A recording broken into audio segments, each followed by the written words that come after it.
एक साथ देखते हैं। ये हैं देखिए चारों आंसर्स एक साथ। कभी b माइनस ए और कभी माइनस ए माइनस बी और कभी a प्लस बी और कभी a माइनस बी। ये चार आंसर्स अलग अलग आए थे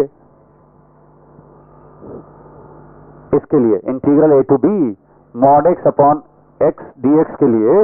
ये चार आंसर्स अलग अलग आए थे। क्या इन चारों को हम ऐसे लिख सकते हैं, एक ही एक्सप्रेशन के फॉर्म में लिख सकते हैं, जो अपने आप अलग अलग केस में अलग अलग ये वैल्यूज मिल जाए हमें? करो भाई कोशिश। हिंट तो दी हुई है प्रॉब्लम में कि कुछ मॉड ए और मॉड बी का यूज करना है आपको। मॉड ए मॉड बी का यूज करना है।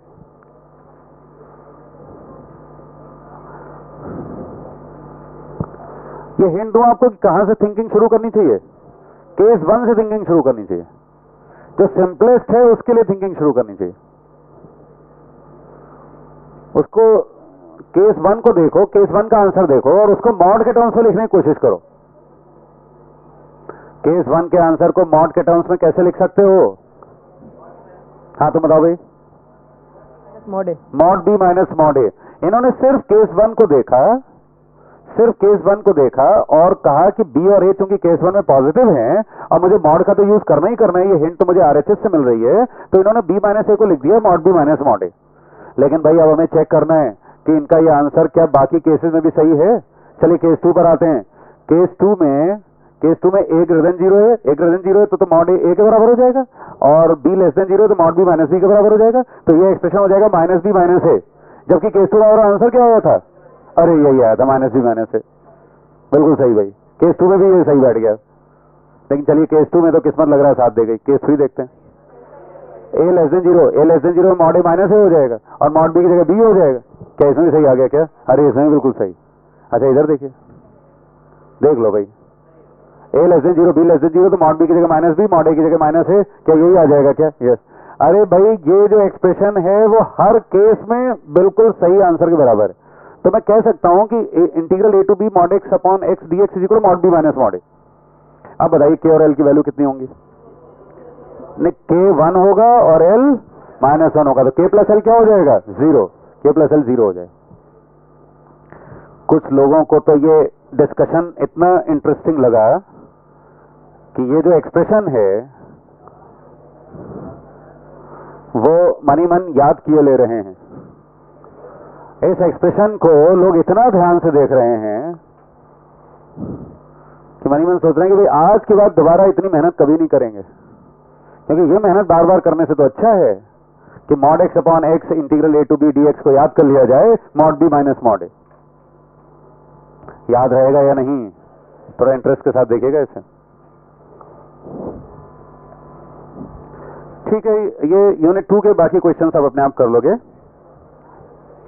नहीं, एक minute,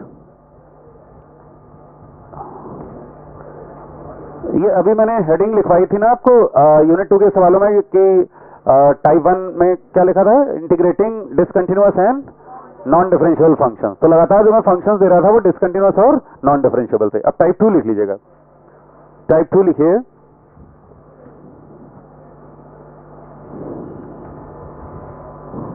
formula of function is not given.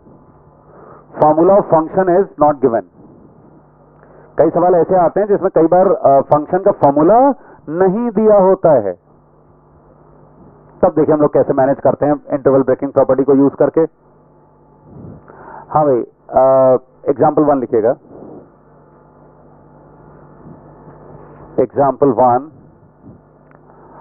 If integral n minus half to n plus half fx dx is equal to 3n plus 1, then integral minus half to 5 by 2 fx dx is equal to dot dot dot। यहाँ n जो है वो एक integer है, n is an integer।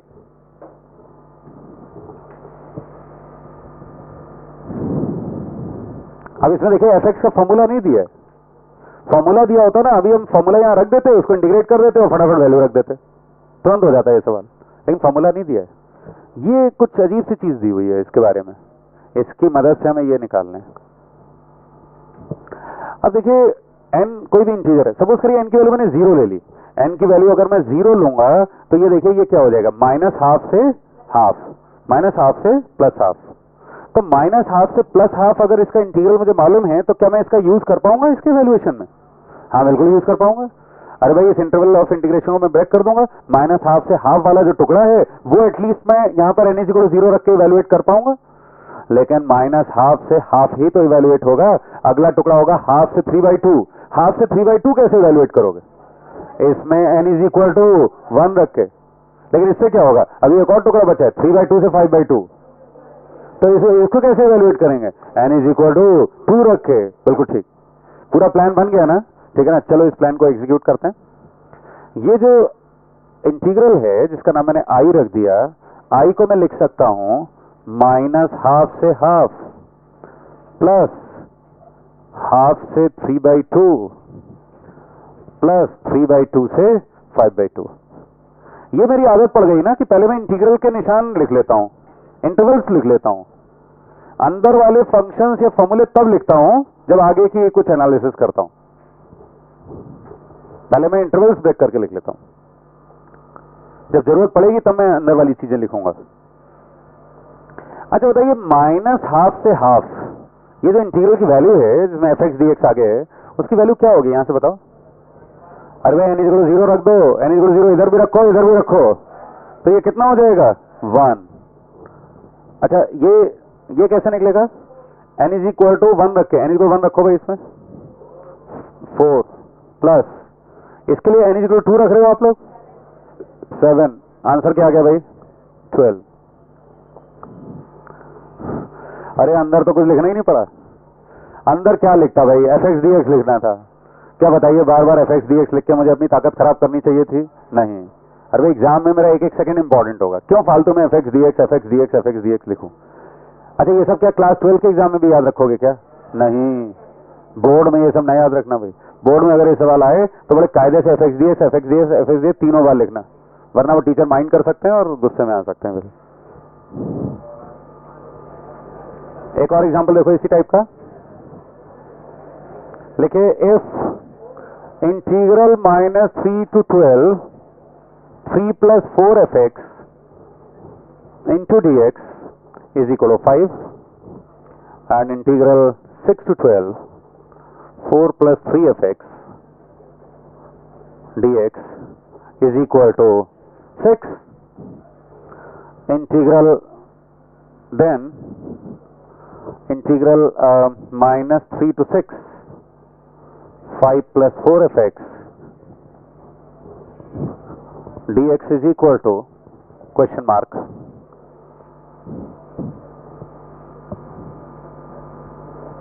ये दो information given है और इसकी वैल्यू निकालनी है। फिर इस बार f(x) का फॉर्मूला नहीं दिया हुआ है। अरे फॉर्मूला दिया होता तो इतना मजा कहां था? फॉर्मूला मान लीजिए दिया होता तो हम इसमें रख देते और इसमें रख के फटाफट इंटीग्रेट कर देते, तो वो तो एक तरीके से इंडेफिनिट का सवाल हो जाता। इनका यूज करके आपको इसकी वैल्यू निकालनी है। चलिए इसका नाम i रख देते हैं। अच्छा i को इवैल्यूएट करने के लिए, देखिए मैं -3 से 6 5 को अलग इंटीग्रेट कर रहा हूं और -3 से 6 4 into f(x) को अलग इंटीग्रेट कर रहा हूं।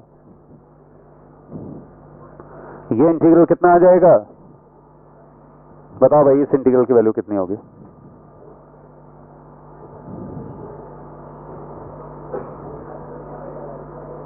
बता दो भाई, कितना? 45। पहले इंटीग्रल की वैल्यू 45 हो जाएगी। 45 + 4 into इंटीग्रल -3 to 6। ये f(x) dx बार बार लिखना जरूरी है क्या? नहीं, कोई जरूरी नहीं है। अरे भाई अंडरस्टूड है कि जब कुछ नहीं लिखा होगा तो वो f(x) dx है। अब मुझे इसकी वैल्यू कैसे मिलेगी? इंटीग्रल -3 to 6 f(x) dx की इसकी वैल्यू कहां से मिलेगी? कुछ प्लान करते हैं भाई। -3 से 6 f(x) का इंटीग्रल कैसे मिलेगा? देखो इसको अगर मैं ब्रेक कर दूं ना इसी तरीके से, तो मुझे -3 से 12 f(x) का इंटीग्रल मिल जाएगा और इसको अगर मैं ब्रेक कर दूं ना इसी तरीके से अलग अलग इंटीग्रेट करूं तो मुझे 6 से 12 fx का इंटीग्रेशन मिल जाएगा। लेकिन मुझे तो चाहिए -3 से 6 और मिल रहा है मुझे -3 से 12 और 6 से 12। क्या -3 से 12 वाले को दो पार्ट्स में ब्रेक कर दोगे आप लोग? उसको -3 to 6 प्लस 6 to 12 अलग अलग लिखोगे? अच्छा 6 to 12 की वैल्यू क्या यहां से यूज कर लोगे? उससे क्या -3 to 6 की वैल्यू निकाल लोगे? ये प्लान है क्या आप लोगों का? तो बिल्कुल सही प्लान है। अगर ऐसा प्लान आप लोगों का है तो वो बिल्कुल सही है। चलो शुरू हो जाओ।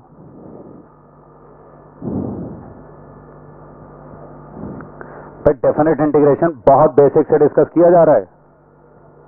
उन लोगों के लिए इतने बेसिक से डिस्कशन हो रहा है जिन्होंने आज तक कभी इसको स्कूल में भी नहीं पढ़ा है।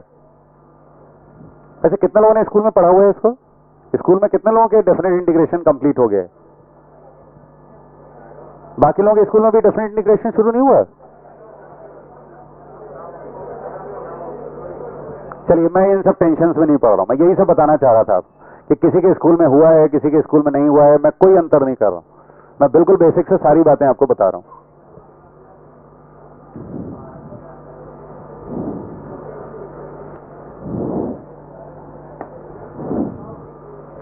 हाँ भाई पहले वाले को देखो। ये 3 इंटू पहला इंटीग्रल क्या होगा? 3 का इंटीग्रल क्या हो जाएगा? 3 इंटू 15 प्लस 4 इंटू ये 3 इंटू 15 समझ में आया आप लोगों के या नहीं?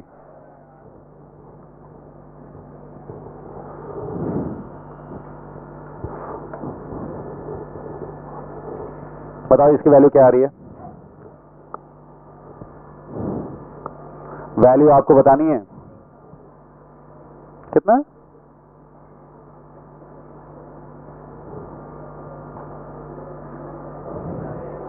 कितना? -10। कुछ लोग तो बहुत कंफ्यूज हो गए। क्यों? क्योंकि मैंने यहां fx dx नहीं लिखा है ना, यहां भी fx dx नहीं लिखा है।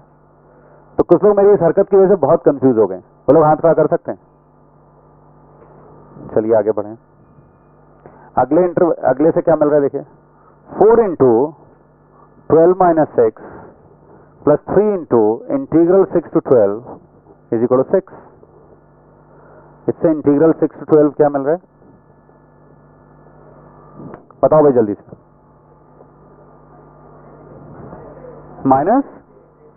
-6। कौन कह रहा है -6? बिल्कुल ठीक।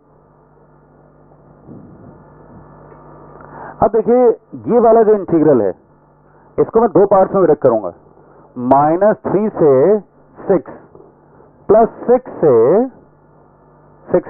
12 ये ब्रेक करके ये मैं ऐसे इसको -10 के बराबर लिखूंगा। अब देखिए इसकी वैल्यू मुझे मालूम चल चुकी है। इसकी वैल्यू मुझे मालूम चल चुकी है कितनी? -6। इसकी वैल्यू -6 के बराबर मालूम चल चुकी है। तो बताइएगा इंटीग्रल -3 to 6 कितना आ जाएगा?